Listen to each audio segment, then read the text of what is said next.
Bien sûr, de crypto, les infos crypto pour ceux qui n'ont pas le temps. Un crash pour octobre, les amis, c'est ce qu'on va regarder ce matin. C'est le sujet du jour. Mais d'abord, évidemment, comme d'habitude, on fait la petite revue de marché avec un BTC qui est plutôt stable ce matin. On a 19 000 dollars. Ethereum aussi assez stable, 1325 dollars. Le reste de la map, on a BNB qui corrige un petit peu de 3%. On est à 275 dollars. XRP aussi, on est à 48 centimes de dollars. On a CryptoClebar qui retrace aussi de 4,4%. Shiba qui est un peu plus en forme. C'est un des rares dans le vert ce matin. On est quasiment à 2%. On a aussi une Ethereum classique qui est plutôt stable, qui prend un petit 1%. Et en bas du top 25, on a OKB et Link qui prennent 2,5 et 3,5%. Les gars, quand on va tout d'abord sur les open interest, sur les pas les open interest d'ailleurs, sur pour le coup l'order flow, on a toujours une majorité de longues. On est en train de vaciller ce week-end, rien de très intéressant à raconter de ce côté-là. On a toujours une majorité de longues à 68%. Ça a un petit peu acheté sur le spot ce week-end, mais rien de très folichon. Donc toujours en faveur des longues, donc plutôt un retracement probable, mais je pense vraiment qu'on va aller chercher un petit peu de liquidité. On va passer directement sur le graphique en daily juste là. Donc on pourrait imprimer pas mal de petites choses, hein. On a pourquoi pas un petit W qui se forme ou pourquoi pas une épaule, tête-épaule inversée sur le RSI avec un énorme coup près juste là. Donc pour moi désormais il est aux 21 400 dollars. Donc c'est justement cette zone qu'on pourra aller chercher. De toute façon il y a beaucoup de stops qui sont positionnés juste au-dessus à 20 600 dollars grosso merdo. Est-ce qu'on va aller les chercher avant de corriger? C'est un petit peu la théorie que j'ai.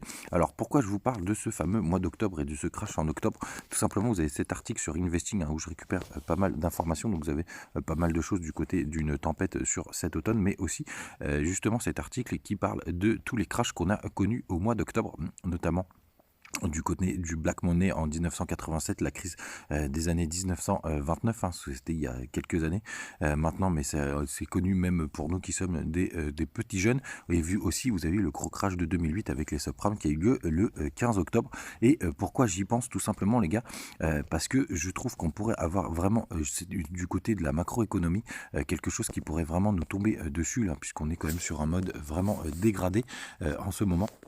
Donc je serais pas surpris, hein, et c'est mon nouveau scénario qui me paraît le plus probable, c'est qu'on aille vraiment chercher cette trendline et qu'on ait une très mauvaise information d'un point de vue international qui nous emmène vraiment sur ce dernier dump sur un niveau qu'on irait chercher bien plus bas, donc aux alentours des 12 000, 14 000 dollars. C'est vraiment ce que j'ai en tête, et ce serait pas surprenant que ça arrive sur le mois d'octobre. Alors la bonne nouvelle les gars, c'est que pour moi en septembre on va rester vraiment très très stable, hein. Donc je pense vraiment qu'on devrait potentiellement aller chercher cette trendline. Encore une fois les gars, ce n'est que des probabilités et en tout cas des scénarios, et ce qui me semble être le plus probable, tout simplement puisque quand on va justement sur les options, là, pour le coup, le max paying price sur la fin du mois de septembre, on va regarder juste ensemble le 30 septembre, on est à 22 000 dollars. Donc, grosso merdo, ça nous emmènerait jusqu'à la trendline.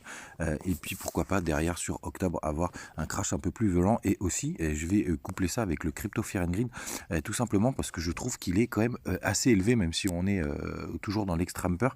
Mais on a besoin, je pense, d'un dernier flush qui nous emmène avec un Crypto Fear and Greed aux alentours des 10, qui est souvent un très bon endroit pour recharger sur du long terme. Donc vous y trompez pas les gars, on reste quand même sur des positions pour du DCA vraiment très intéressantes.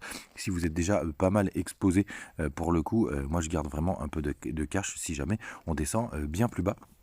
C'est vraiment ce qu'il faut avoir en tête, et pourquoi pas, et ça pour les Elliotistes, c'est ceux qui font de l'Elliott Wave, ça peut être vraiment très intéressant. C'est qu'on a une dernière vague 5 qui vient chercher bien plus bas, parce que pour l'instant si on s'arrête là ce serait une vague 5 tronquée, et qu'on fasse un plus haut sur le RSI pour avoir une belle divergence RSI, et là pour le coup ce serait un nouveau gros signal pour une reprise de la tendance haussière, ou alors une stagnation avant un redépart.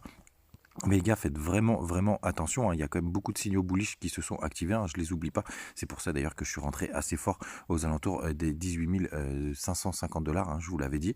Et pour le coup, là, il me reste encore ma dernière vague de cash à investir. Je vous fais un dernier petit mot sur Chilis, parce que j'ai eu les demandes en commentaire, puisqu'il a une bonne gueule, pour savoir jusqu'où ça pourrait aller. Alors, pour le coup, ce qui est vraiment intéressant, c'est qu'on n'est toujours pas bearish. Vous voyez, on fait une belle tasse séance en 3 jours.